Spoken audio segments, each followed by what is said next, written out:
I want to talk to you about a store founded in the Gilded Age where, over the following decades, Theodore Roosevelt would equip his safari to Africa, Amelia Earhart would buy supplies for her historic flights, John F. Kennedy would buy pants, and King Hussein of Jordan would outfit his yacht. And teenagers in the late 90s and early 2000s would buy cargo pants and spaghetti-strapped tank tops there. In 1892, this man opened up an outdoor and sporting goods store at 36 South Street in Manhattan. Among his earliest and most avid customers was this wealthy businessman.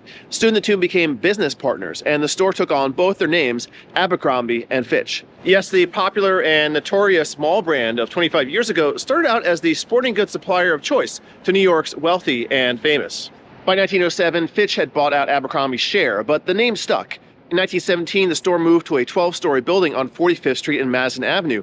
It was an elaborate retail experience featuring a fly fishing pond on the roof, a shooting range in the basement, and tons of gear and apparel on the floors in between.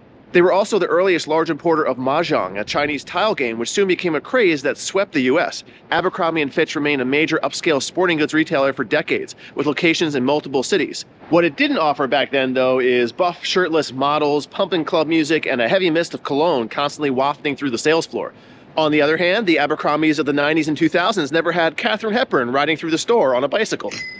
The company would struggle in the changing retail environment of the 1960s and 70s. It would file for bankruptcy protection in 1976, and the famous Madison Avenue location had a well-attended closing sale in 1977. In the 70s and 80s, the brand name was sold and resold, and by the 1990s, it was reinvented as a youth apparel line with sexually provocative advertising and an ugly reputation for elitism.